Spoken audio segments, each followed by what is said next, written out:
এই মেয়েটি কি এমন গুনাহ করেছিল যার কারণে আল্লাহ তাআলা তার এমন সুন্দর চেহারা পশুর মতো বানিয়ে দিয়েছে। মেয়েটি যখন তার গুনাহের কথা গ্রামের মানুষকে শোনালো তখন তার গুনাহের কথা শুনে সবাই হতবাক হয়ে গিয়েছিল। এই মেয়েটি যে গুনাহের কারণে এমন শাস্তি পেল তা আমাদের প্রত্যেকটি মুসলিম অমুসলিমের ঘরে প্রতিনিয়তই হচ্ছে। কি সেই গুনাহ যেই গুনাহটি করলে আল্লাহ তাআলা আপনাকে এমন শাস্তি দিতে পারেন, তা আজকের এই ভিডিওতে জানতে পারেন ইনশাআল্লাহ। বন্ধুরা, এই ঘটনাটি পাকিস্তানের বিখ্যাত আলেম মাওলানা তারেক জামিল সাহেব তার চোখের দেখা কবরের আযাব বইটিতে সুন্দরভাবে উল্লেখ করেছেন। কি সেই ঘটনা তা আজকের এই ভিডিওতে জানতে পারবেন ইনশাআল্লাহ। তাই আমাদের আজকের এই ভিডিওতে একটা লাইক করে আমাদের এই ভিডিওটি শেষ পর্যন্ত দেখতে থাকুন এবং আমাদের চ্যানেলটি এখনও যদি সাবস্ক্রাইব করে না থাকেন তাহলে এখনই চ্যানেলটি সাবস্ক্রাইব করে দিন এবং পাশে থাকা বেল আইকনটি বাজিয়ে দিন, যাতে করে এরকম নতুন নতুন ইসলামিক ভিডিও আপনি সবার আগে দেখতে পারেন। বন্ধুরা, এই ভিডিওতে এখনই একটি লাইক করে দিন। আজকের ভিডিওটির লাইক টার্গেট মাত্র 10,000, তাই দয়া করে এই ভিডিওটিতে একটি লাইক করে দিন। তো চলুন শুরু করি।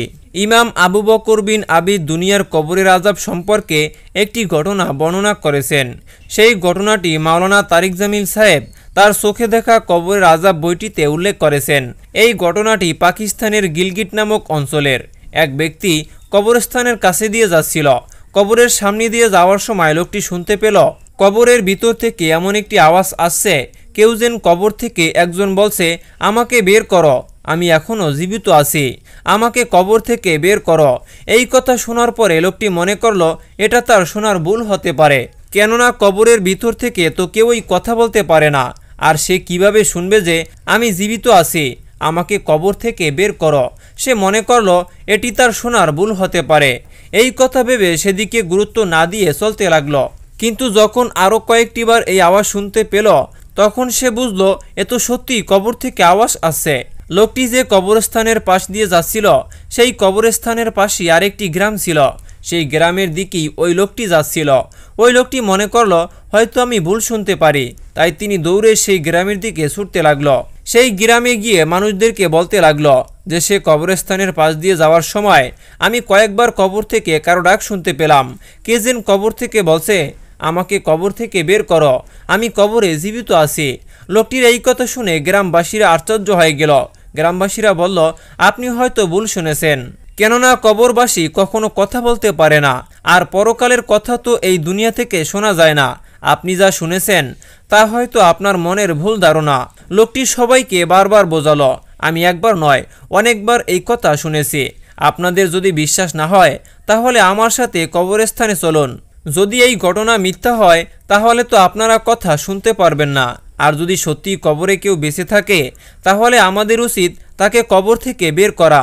তাই সেই লোকটি বলল, আপনারা আমার সাথে কবরস্থানের দিকে চলুন, আসল ঘটনা সবাই মিলে জানা যাবে। অতঃপর গ্রামবাসীরা সেই লোকের সাথে কবরস্থানের দিকে চলে গেল। যখন গ্রামবাসীরা সেই কবরস্থানে গেল তারাও সেই একই শব্দ শুনতে পেল। তারা শুনলো এক অল্প বয়সী মেয়ে কবর থেকে বলছে, আমি কবরে জীবিত আছি, আমাকে এখান থেকে বের করো। সবাই যখন এই কথা শুনল তখন নিশ্চিত হয়ে গেল যে কবরের মধ্যে অবশ্যই কেউ একজন আছে যে কিনা এখনও জীবিত আছে। সবাই এই কথার উপরে বিশ্বাস করলো আর সবাই মনে করলো এই আওয়াজ কবরের ভিতর থেকেই আসছে।